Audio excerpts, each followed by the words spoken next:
41 company के अधीन governor general. Bengal के गवर्नर रॉबर्ट क्लाइव 1757 से 60 ईस्वी एवं पुनः 1765 से 67 ईस्वी। इसने बंगाल में द्वैध शासन की व्यवस्था की, जिसके तहत राजस्व वसूलने, सैनिक संरक्षण एवं विदेशी मामले कंपनी के अधीन थे, जबकि शासन चलाने की जिम्मेवारी नवाब के हाथों में थी। पृष्ठ 65। इसने मुगल सम्राट शाह आलम द्वितीय को इलाहाबाद की द्वितीय संधि 1766 ईस्वी के द्वारा कंपनी के संरक्षण में ले लिया। रॉबर्ट क्लाइव ने बंगाल के समस्त क्षेत्र के लिए 2 उप दीवान, बंगाल के लिए मोहम्मद रजा खां और बिहार के लिए राजा शिताब राय को नियुक्त किया। अन्य गवर्नर बरेलास्ट 1767 से 69 ईस्वी, कार्टियर 1769 से 72 ईस्वी, वारेन हेस्टिंग्स 1772 से 74 ईस्वी। कंपनी के अधीन गवर्नर जनरल। रेगुलेटिंग एक्ट 1773 ईस्वी के अनुसार बंगाल के गवर्नर को अब अंग्रेजी क्षेत्रों का गवर्नर जनरल कहा जाने लगा, जिसका कार्यकाल 5 वर्षों का निर्धारित किया गया। मद्रास एवं बंबई के गवर्नर को इसके अधीन कर दिया गया। इस प्रकार भारत में कंपनी के अधीन प्रथम गवर्नर जनरल वॉरेन हेस्टिंग्स 1774 से 85 ईस्वी को हुआ। वॉरेन हेस्टिंग्स 1750 ईस्वी में कंपनी के एक क्लर्क के रूप में कलकत्ता आया था और अपनी कार्यकुशलता के कारण कासिम बाजार का अध्यक्ष, बंगाल का गवर्नर एवं कंपनी का गवर्नर जनरल बना। वॉरेन हेस्टिंग्स 1774 से 85 ईस्वी। इसने राजकीय कोषागार को मुर्शिदाबाद से हटाकर कलकत्ता लाया। 1772 ईस्वी में इसने प्रत्येक जिला में एक फौजदारी तथा दीवानी अदालतों की स्थापना की। इसने 1781 ईस्वी में कलकत्ता में मुस्लिम शिक्षा के विकास के लिए प्रथम मदरसा स्थापित किया। इसी के समय 1792 ईस्वी में जोनाथन डंकन ने बनारस में संस्कृत विद्यालय की स्थापना की। गीता के अंग्रेजी अनुवादकार विलियम विल्किंस को हेस्टिंग्स ने आश्रय प्रदान किया। इसी के समय में सर विलियम जोन्स ने 1784 ईस्वी में दक्षिण एशियाटिक सोसाइटी ऑफ बंगाल की स्थापना की। इसने मुगल सम्राट को मिलने वाला 26 लाख रुपए की वार्षिक पेंशन बंद करवा दी। इसी के समय में 1780 ईस्वी में भारत का पहला समाचार पत्र द बंगाल गजट का प्रकाशन जेम्स ऑगस्टस हिक्की ने किया था। इसी के समय में रेगुलेटिंग एक्ट के तहत 1774 ईस्वी में कलकत्ता में एक उच्च न्यायालय की स्थापना की गई, जिसका अधिकार क्षेत्र कलकत्ता तक था। कलकत्ता के बाहर का मुकदमा तभी सुना जाता था जब दोनों पक्ष सहमत हों। इसने बंगाली ब्राह्मण नंद कुमार पर झूठा आरोप लगाकर न्यायालय से फांसी की सजा दिलवाती थी। प्रथम आंग्ल मराठा युद्ध 1775 से 82 ईस्वी एवं द्वितीय आंग्ल मैसूर युद्ध 1780 से 84 ईस्वी वॉरेन हेस्टिंग्स के समय में ही लड़े गए। प्रथम आंग्ल मराठा युद्ध सलबाई की संधि 1782 ईस्वी एवं द्वितीय आंग्ल मैसूर युद्ध मंगलोर की संधि 1784 ईस्वी के द्वारा समाप्त हुए। इसी के काल में बोर्ड ऑफ रेवेन्यू की स्थापना हुई। नोट: पिट्स इंडिया एक्ट 1784 ईस्वी के विरुद्ध में इस्तीफा देकर जब वॉरेन हेस्टिंग्स फरवरी 1785 ईस्वी में इंग्लैंड पहुंचा तो बर्क द्वारा उसके ऊपर महाभियोग लगाया गया। फरवरी 1795 ईस्वी में इसे आरोपों से मुक्त कर दिया गया। सर जॉन मैकफर्सन 1785 से 86 ईस्वी। इसे अस्थायी गवर्नर जनरल नियुक्त किया गया था। लॉर्ड कॉर्नवालिस 1786 से 93 और 1805 ईस्वी। इसके समय में जिले के समस्त अधिकार कलेक्टर के हाथों में दे दिए गए। इसने भारतीय न्यायाधीशों से मुक्त जिला फौजदारी अदालतों को समाप्त कर उसके स्थान पर 4 भ्रमण करने वाली अदालतें, जिनमें 3 बंगाल के लिए और 1 बिहार के लिए, नियुक्त की। कॉर्नवालिस ने 1793 ईस्वी में प्रसिद्ध कॉर्नवालिस कोर्ट का निर्माण करवाया, जो शक्तियों के पृथक्करण सिद्धांत पर आधारित था। पृष्ठ 66। पुलिस कर्मचारियों के वेतन में वृद्धि के साथ ही ग्रामीण क्षेत्रों में पुलिस अधिकार प्राप्त जमींदारों को इस अधिकार से वंचित कर दिया। कंपनी के कर्मचारियों के व्यक्तिगत व्यापार पर प्रतिबंध लगा दिया। जिला में पुलिस थाना की स्थापना कर एक दारोगा को इसका इंचार्ज बनाया। भारतीयों के लिए सेना में सूबेदार, जमादार, प्रशासनिक सेवा में मुंसीफ, सदर, अमीन या डिप्टी कलेक्टर से ऊंचा पद नहीं दिया जाता था। इसने 1793 ईस्वी में स्थायी बंदोबस्त की पद्धति लागू की, जिसके तहत जमींदारों को अब भू राजस्व का लगभग 90% यानी 10/11 भाग कंपनी को तथा लगभग 10% 1/11 भाग अपने पास रखना था। स्थायी बंदोबस्त की योजना जॉन शोर ने बनाई थी। इसे बंगाल, बिहार, उड़ीसा, बनारस एवं मद्रास के उत्तरी जिलों में लागू की गई थी। इसमें जमींदार भू राजस्व की दर तय करने के लिए स्वतंत्र थे। कॉर्नवालिस को भारत में नागरिक सेवा का जनक माना जाता है। सर जॉन शोर 1793 से 98 ईस्वी, इसने अहस्तक्षेप नीति अपनाई। लॉर्ड वेलेजली 1798 से 1805 ईस्वी, इसने सहायक संधि की पद्धति शुरू की। भारत में सहायक संधि का प्रयोग वेलेजली से पूर्व फ्रांसीसी गवर्नर डुप्ले ने किया था। सहायक संधि करने वाले राज्य थे हैदराबाद 1798 ईस्वी, मैसूर 1799 ईस्वी, तंजौर अक्टूबर 1799 ईस्वी, अवध 1801 ईस्वी, पेशवा दिसंबर 1801 ईस्वी, बरार एवं भोंसले दिसंबर 1803 ईस्वी, सिंधिया 1804 ईस्वी एवं अन्य सहायक संधि करने वाले राज्य जोधपुर, जयपुर, मछेड़ी, बूंदी तथा भरतपुर। इसी के समय टीपू सुल्तान चौथे आंग्ल मैसूर युद्ध 1799 ईस्वी में मारा गया। इसी ने कलकत्ता में नागरिक सेवा में भर्ती किए गए युवकों को प्रशिक्षित करने के लिए फोर्ट विलियम कॉलेज की स्थापना की। ये स्वयं को बंगाल का शेर कहा करता था। लॉर्ड कॉर्नवालिस का 1805 ईस्वी दूसरा कार्यकाल शुरू हुआ, परंतु शीघ्र ही इसकी मृत्यु हो गई। सर जॉर्ज वारलो 1805 से 1807 ईस्वी, वेल्लोर में सिपाही विद्रोह इसके काल की महत्वपूर्ण घटना है। लॉर्ड मिंटो प्रथम 1807 से 1813 ईस्वी, इसके काल में रणजीत सिंह एवं अंग्रेजों के बीच 25 अप्रैल 1809 ईस्वी को अमृतसर की संधि हुई। इसी के समय चार्टर एक्ट 1813 पास हुआ। लॉर्ड हेस्टिंग्स 1813 से 1823 ईस्वी, इसी के समय आंग्ल नेपाल युद्ध 1814 से 16 ईस्वी में हुई। इसमें नेपाल के अमर सिंह थापा को आत्मसमर्पण करना पड़ा। मार्च 1816 ईस्वी में अंग्रेजों एवं गोरखों के बीच संगोली की संधि के द्वारा आंग्ल नेपाल युद्ध का अंत हुआ। इसके समय में पिंडारियों का दमन कर दिया गया। पिंडारियों के प्रमुख नेताओं में वासिल मोहम्मद चीतू एवं करीम खां थे। इसने मराठों की शक्ति को अंतिम रूप से नष्ट कर दिया। इसने प्रेस पर लगे प्रतिबंध को समाप्त कर प्रेस के मार्गदर्शन के लिए नियम बनाए। इसी के समय 1822 ईस्वी का टेनेंसी एक्ट या काश्तकारी अधिनियम लागू किया गया। पृष्ठ 67। लॉर्ड एम हर्स्ट 1823 से 1828 ईस्वी, इसके समय में प्रथम आंग्ल बर्मा युद्ध 1824 से 1826 ईस्वी में लड़ा गया। 1826 ईस्वी में बर्मा एवं अंग्रेजों के बीच यांडबू की संधि हुई। 1824 ईस्वी में बैरकपुर का सैन्य विद्रोह भी इसी के समय में हुआ। लॉर्ड विलियम बेंटिक 1828 से 1835 ईस्वी, 1803 ईस्वी में ये मद्रास का गवर्नर था। इसी के समय 1806 ईस्वी में माथे पर जातीय चिन्ह न लगाने तथा कानों में बालियां न पहनने देने पर वेल्लोर के सैनिकों ने विद्रोह कर दिया। 1833 ईस्वी के चार्टर एक्ट द्वारा बंगाल के गवर्नर जनरल को भारत का गवर्नर जनरल बना दिया गया। इस प्रकार भारत का पहला governor general Lord William Bentinck हुआ। राजा राम मोहन राय के सहयोग से बेंटिक ने 1829 ईस्वी में सती प्रथा को समाप्त कर दिया। बेंटिक ने इस प्रथा के खिलाफ कानून बनाकर दिसंबर 1829 ईस्वी में धारा 17 के द्वारा विधवाओं के सती होने को अवैध घोषित कर दिया। नोट: अकबर और मराठा पेशवाओं ने भी सती प्रथा पर रोक लगाने का प्रयास किया था। बेंटिक ने कर्नल सलीमन की सहायता से 1830 ईस्वी तक ठगी प्रथा को समाप्त कर दिया। सन 1835 ईस्वी में बेंटिक ने कलकत्ता में कलकत्ता मेडिकल कॉलेज की स्थापना की। इसी के समय मैकाले की अनुशंसा पर अंग्रेजी को शिक्षा का माध्यम बनाया गया।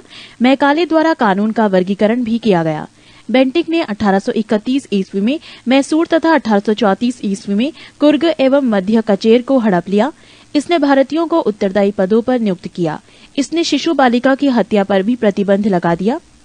चार्ल्स मेटकॉफ 1835 से 36 ईस्वी, इसने अपने एक वर्ष के कार्यकाल में प्रेस पर से नियंत्रण हटाया। इसीलिए इसे भारतीय प्रेस को मुक्तिदाता कहा जाता है। लॉर्ड आकलैंड 1836 से 42 ईस्वी, इसके समय की सबसे महत्वपूर्ण घटना है प्रथम आंग्ल अफगान युद्ध 1839 से 42 ईस्वी। 1839 ईस्वी में इसने कलकत्ता से दिल्ली तक ग्रांड ट्रंक रोड का मरम्मत करवाया। लॉर्ड एलनबरो 1842 से 44 ईस्वी, प्रथम आंग्ल अफगान युद्ध समाप्त हुआ। सिंध को अगस्त 1843 ईस्वी में पूर्ण रूप से ब्रिटिश साम्राज्य में मिला लिया गया। दास प्रथा का उन्मूलन इसी के समय में हुआ 1843 के एक्ट 5 के द्वारा। लॉर्ड हॉर्डिंग 1844 से 1848 ईस्वी। इसके काल की सबसे महत्वपूर्ण घटना थी प्रथम आंग्ल सिख युद्ध 1845 से 46 ईस्वी। इसमें अंग्रेजी विजयी हुए। इसने नरबली प्रथा पर प्रतिबंध लगाया। लॉर्ड डलहौजी 1848 से 56 ईस्वी। द्वितीय आंग्ल सिख युद्ध 1848 से 49 ईस्वी तथा पंजाब का ब्रिटिश शासन में विलय 1849 ईस्वी। जगत प्रसिद्ध सिख राज्य का प्रसिद्ध हीरा कोहिनूर महारानी विक्टोरिया को भेज दिया गया। द्वितीय आंग्ल बर्मा युद्ध और सन 1852 ईस्वी में लोअर बर्मा एवं पीगू को अंग्रेजी राज्य में मिला लिया गया। डलहौजी ने सिक्किम पर 2 अंग्रेज डॉक्टरों के साथ दुर्व्यवहार का आरोप लगाकर सन 1850 ईस्वी में उस पर अधिकार कर लिया। पृष्ठ 68। 1852 ईस्वी में एक इनाम कमीशन की स्थापना की गई। इसका उद्देश्य भूमिकर रहित जागीरों का पता करके उन्हें छीनना था। डलहौजी का शासनकाल उसके व्यपगत सिद्धांत डॉक्ट्राइन ऑफ लैप्से के कारण अधिक याद किया जाता है। इस नीति के तहत अंग्रेजी साम्राज्य में विलय किए गए राज्य थे। सर्वप्रथम सतारा 1848 ईस्वी में, जैतपुर बुंदेलखंड और संभलपुर उड़ीसा 1849 ईस्वी में, बघाट हिमाचल प्रदेश 1850 ईस्वी में, उदयपुर मध्य प्रदेश 1852 ईस्वी में, झांसी 1853 ईस्वी में, नागपुर 1854 ईस्वी में। सन 1856 ईस्वी में अवध को कुशासन का आरोप लगाकर अंग्रेजी राज्य में मिला लिया गया।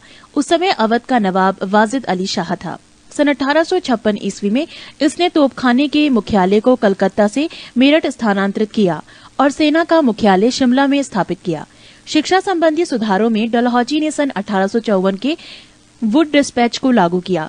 इसके अनुसार जिलों में एंग्लो वर्निक्यूलर स्कूल, प्रमुख नगरों में सरकारी कॉलेजों तथा 1857 के तीनों प्रेसिडेंसियों कलकत्ता, मद्रास एवं बम्बई में एक एक विश्वविद्यालय स्थापित किए और साथ ही प्रत्येक प्रदेश में एक शिक्षा निर्देशक नियुक्त किया गया। डलहौजी को भारत में रेलवे का जनक माना जाता है। इसी के समय भारत में पहली बार 16 अप्रैल 1853 ईस्वी में बम्बई से ठाणे के बीच 34 किलोमीटर प्रथम रेल चलाई गई। सन 1854 ईस्वी में नया पोस्ट ऑफिस एक्ट पारित हुआ और भारत में पहली बार डाक टिकट का प्रचलन प्रारंभ हुआ।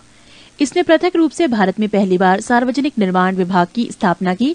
इसने सन 1854 ईस्वी में एक स्वतंत्र विभाग के रूप में लोक सेवा विभाग की स्थापना की।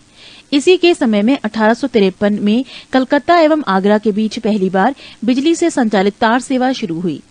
इसने शिमला को ग्रीष्मकालीन राजधानी बनाया। इसी के समय में भारतीय नागरिक सेवा हेतु पहली बार प्रतियोगिता परीक्षा शुरू हुई। डलहौजी ने नरबली प्रथा को रोकने का भी प्रयास किया।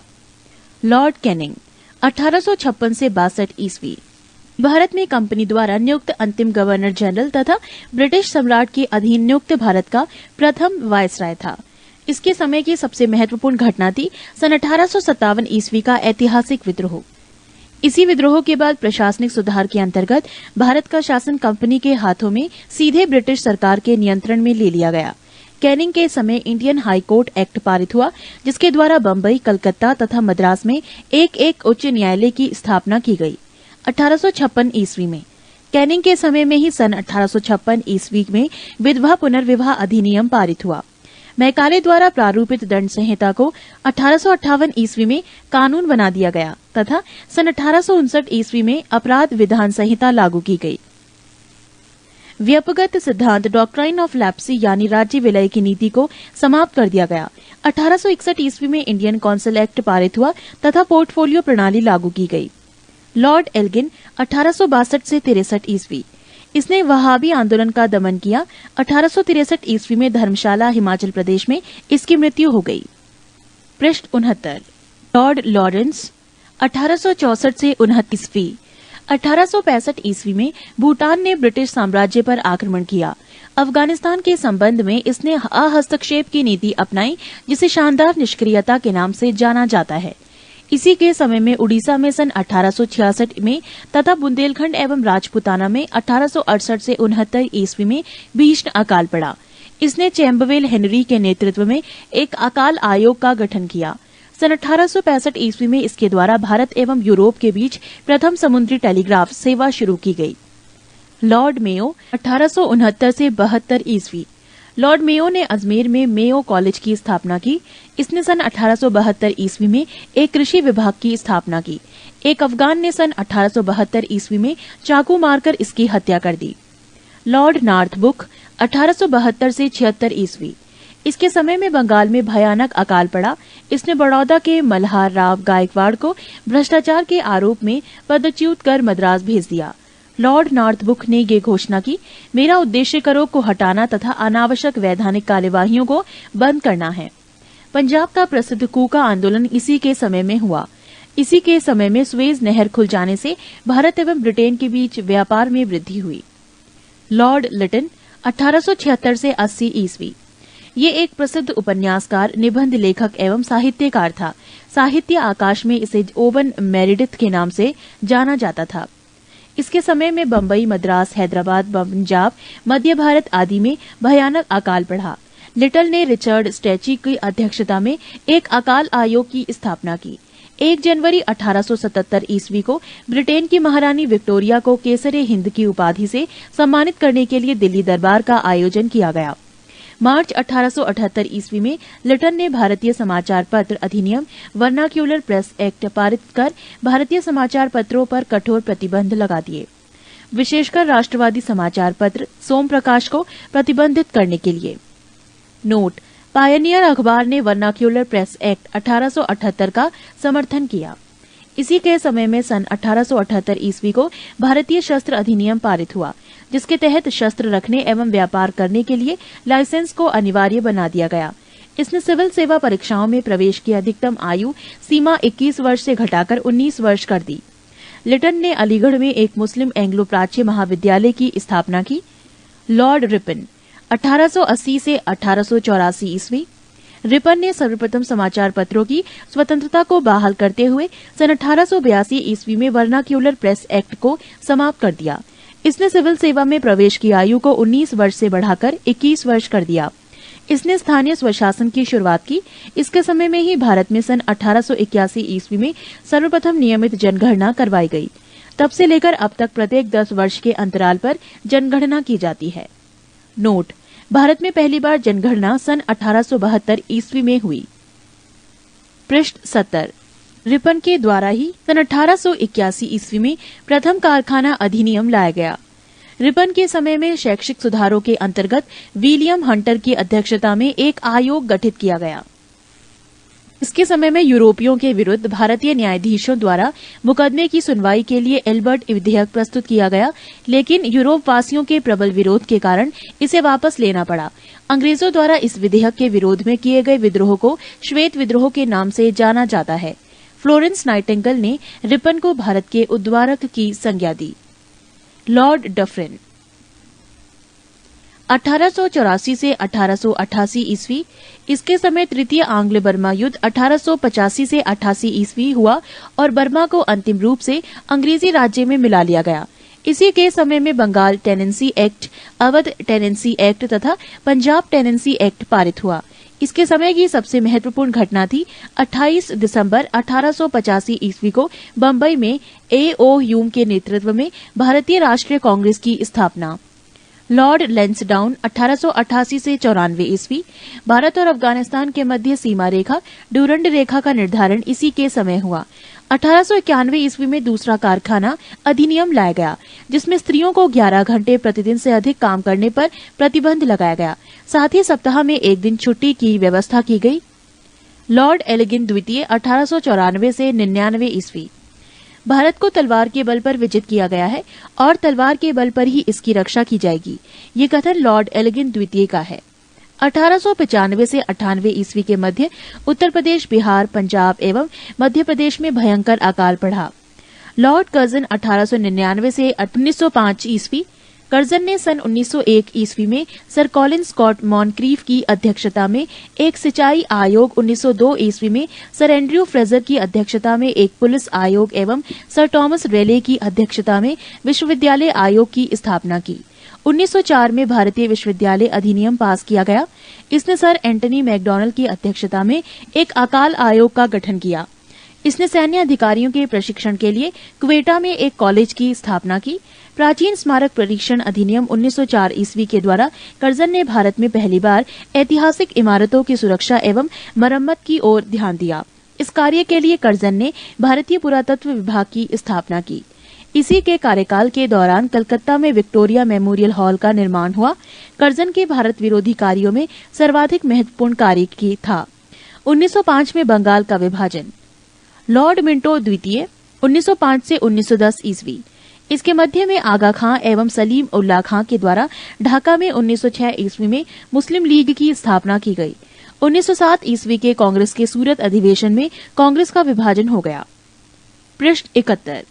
इसके शासनकाल में 1907 ईस्वी में आंग्ल एवं रूसी प्रतिनिधि मंडलों के बीच बैठक हुई। मुसलमानों के लिए अलग निर्वाचन व्यवस्था मिंटो मार्ले सुधार अधिनियम 1909 ईस्वी के द्वारा किया गया। लॉर्ड हॉर्डिंग द्वितीय 1910 से 15 ईस्वी। इसके समय में ब्रिटेन के राजा जॉर्ज पंचम भारत आए। 12 दिसंबर 1911 ईस्वी में दिल्ली में एक भव्य दरबार का आयोजन हुआ। यहाँ पर बंगाल विभाजन को रद्द करने की घोषणा की गई एवं भारत को राजधानी कलकत्ता से दिल्ली स्थानांतरित करने की घोषणा की गई। 1912 ईस्वी में दिल्ली भारत की राजधानी बनी। 23 दिसंबर 1912 ईस्वी को लॉर्ड होर्डिंग पर दिल्ली में बम फेंका गया। इसी के समय 28 जुलाई 1914 ईस्वी को प्रथम विश्व युद्ध प्रारंभ हुआ। इसी के शासनकाल में फिरोज शाह मेहता ने बॉम्बे क्रॉनिकल एवं गणेश शंकर विद्यार्थी ने प्रताप का प्रकाशन किया। 1916 में लॉर्ड हॉर्डिंग को बनारस हिंदू विश्वविद्यालय का कुलाधिपति नियुक्त किया गया। लॉर्ड चैम्सफोर्ड 1916 से 21 ईस्वी। कांग्रेस के लखनऊ अधिवेशन 1916 ईस्वी में कांग्रेस का एकीकरण हुआ एवं मुस्लिम लीग के साथ समझौता हुआ। 1916 ईस्वी में पूना में महिला विश्वविद्यालय की स्थापना हुई। इसके काल में 1917 ईस्वी में शिक्षा पर सैडलर आयोग का गठन किया गया। इसी के काल में 1919 ईस्वी में रॉलेट एक्ट पारित हुआ। इसी के काल में 13 अप्रैल 1919 ईस्वी को जलियांवाला बाग अमृतसर हत्याकांड हुआ। खिलाफत आंदोलन एवं गांधी जी का असहयोग आंदोलन इसी के समय प्रारंभ हुआ। तृतीय अफगान युद्ध इसी के समय हुआ। लॉर्ड रीडिंग 1921 से 26 ईस्वी। 5 फरवरी 1922 ईस्वी को घटी चोरी चोरा कांड उत्तर प्रदेश के गोरखपुर जिले में के बाद महात्मा गांधी ने अपना असहयोग आंदोलन वापस ले लिया। 1923 ईस्वी में चित्तरंजन दास एवं मोतीलाल नेहरू ने इलाहाबाद में कांग्रेस के अंतर्गत स्वराज्य पार्टी की स्थापना की। 1923 के चुनाव में इस दल को मध्य प्रांत एवं बंगाल में पूर्ण बहुमत मिला। इसके काल में ही प्रिंस ऑफ वेल्स ने नवंबर 1921 ईस्वी में भारत की यात्रा की। इस दिन पूरे भारत में हड़ताल का आयोजन किया गया। 1921 ईस्वी में मोपला विद्रोह हुआ। 1922 ईस्वी में विश्व भारती विश्वविद्यालय ने कार्य करना प्रारंभ किया। 1921 ईस्वी में M.N. राय द्वारा भारतीय कम्युनिस्ट पार्टी का गठन किया गया। 1925 ईस्वी में प्रसिद्ध आर्य समाजी राष्ट्रवादी नेता स्वामी श्रद्धानंद की हत्या कर दी गई।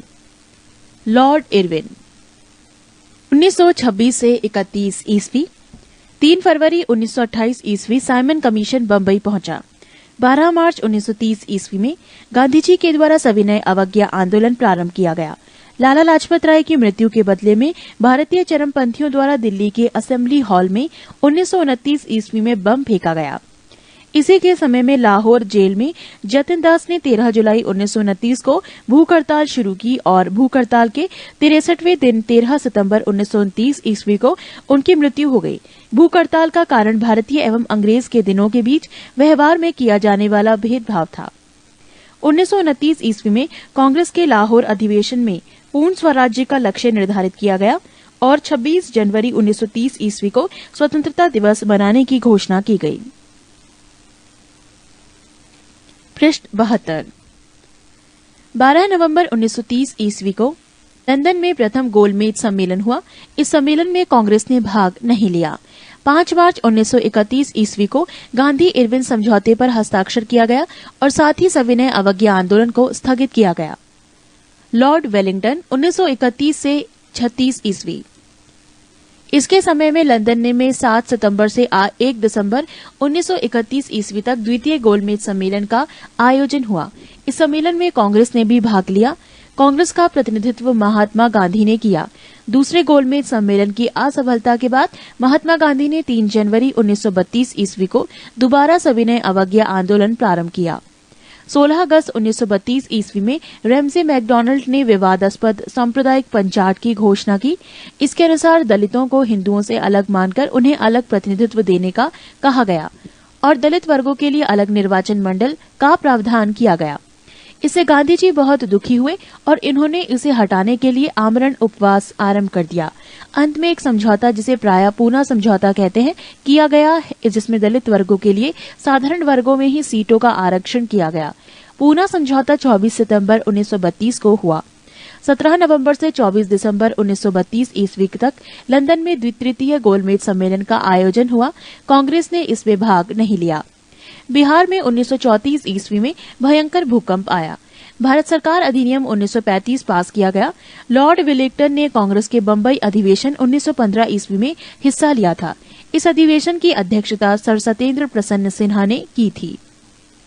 लॉर्ड लिथगो 1936 से 43 ईस्वी, इसके समय में पहली बार चुनाव कराए गए।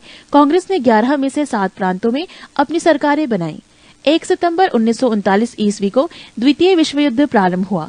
ब्रिटिश सरकार ने बिना भारतीयों से पूछे भारत को भी युद्ध में झोंक दिया।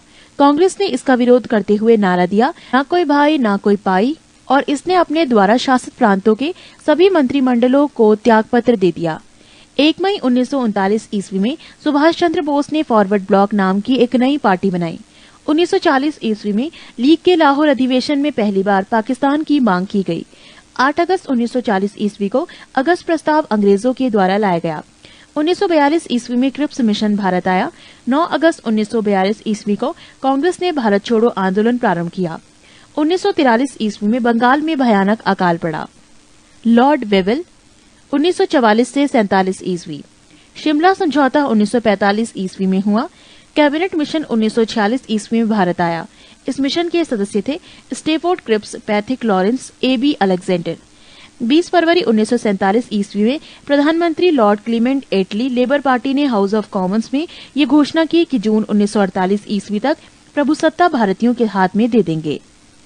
पृष्ठ 73। लॉर्ड माउंटबेटन मार्च 1947 से जून 1948 ईस्वी। 4 जुलाई 1947 ईस्वी को ब्रिटिश संसद में एटली द्वारा भारतीय स्वतंत्रता विधेयक प्रस्तुत किया गया, जिसे 18 जुलाई को स्वीकृति मिली।